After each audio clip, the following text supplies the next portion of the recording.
Alhera kids haven ২০২৬ সালের পরিকল্পনা নির্ধারণ ও শিক্ষক সমাবেশ অনুষ্ঠিত।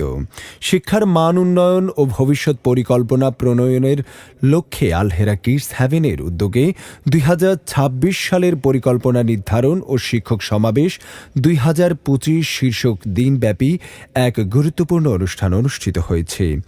গত ২৯শে ডিসেম্বর সোমবার সকাল ৯টায় Alhera kids haven main campus হিপ শাখা মিলনায়তনে এই সমাবেশ অনুষ্ঠিত হয়। অনুষ্ঠানে সভাপতিত্ব করেন তামিরুল মিল্লাত কামিল মাদ্রাসার সাবেক আরবি প্রভাষক ও আলহেরা গ্লোবাল এডুকেশন ফাউন্ডেশনের চেয়ারম্যান ওস্তাদ মাওলানা জাফর আহমদ মজুমদার। সম্মানিত জাতির শ্রেষ্ঠ সন্তান শিক্ষক শিক্ষিকাদেরকে বলবো, আমরা এমনভাবে আমাদের আদর্শকে ধারণ করবো, আমাদের ব্যবহার দিয়ে, আমাদের কথাবার্তা আচরণ দিয়ে আমরা চাই এই দুনিয়ায় এই আমাদের রব্বে কারীমের যে আমাদের এই কলিজার টুকরো সন্তানগুলোকে একটাকে আমরা হযরত ওমর বিন খাত্তাব রাদিয়াল্লাহু আনহুর উত্তরসূরি হিসেবে তৈরি করব, সাহাবায়ে কেরামের উত্তরসূরি খালিদ বিন ওয়ালিদ রাদিয়াল্লাহু আনহুর উত্তরসূরি হিসেবে আমরা তৈরি করার সে ভূমিকা নিব এবং আমরা নিজেরাও তৈরি হয়ে যাব। আল্লাহ রাব্বুল আলামিন আমাদের সকলকে কবুল করুন। অনুষ্ঠানে প্রধান মেহমান হিসেবে উপস্থিত ছিলেন বাংলাদেশ মাদ্রাসা শিক্ষা বোর্ডের চেয়ারম্যান প্রফেসর মিয়া মোহাম্মদ নুরুল হক। প্রধান অতিথি হিসেবে উপস্থিত ছিলেন তামিরুল মিল্লাত কামিল মাদ্রাসা টঙ্গী শাখার অধ্যক্ষ ডক্টর হাফিজুর রহমান।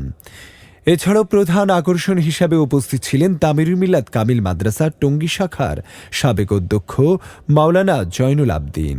অনুষ্ঠানে প্রধান আলোচক হিসাবে বক্তব্য রাখেন বাংলাদেশ মাদ্রাসা শিক্ষা বোর্ডের কারিকুলাম বিশেষজ্ঞ শায়খ ডক্টর মোহাম্মদ হেদায়েতুল্লাহ। প্রধান বক্তা হিসেবে উপস্থিত ছিলেন বিশিষ্ট লেখক, গবেষক ও মনোবিজ্ঞান বিশেষজ্ঞ এবং দিনিয়াত বাংলাদেশের চেয়ারম্যান মুফতি সালমান আহমদ। অনুষ্ঠান সঞ্চালনায় ছিলেন আলহেরা গ্লোবাল এডুকেশন ফাউন্ডেশনের ভাইস চেয়ারম্যান মাওলানা আরিফ বিল্লাহ।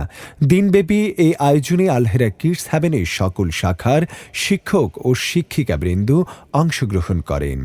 বক্তারা তাদের বক্তব্যে বলেন, আগামী প্রজন্মকে আদর্শ মানুষ হিসাবে গড়ে তুলতে শিক্ষকদের নৈতিকতা, দক্ষতা ও পেশাগত নিষ্ঠা অত্যন্ত গুরুত্বপূর্ণ। আমরা আমাদের নিজস্ব আইকিউ দিয়ে চিন্তা করি, অর্থাৎ আমার বয়স হলো 25, তো আমি 25 গুণ বড় আকল দিয়ে চিন্তা করতেছি।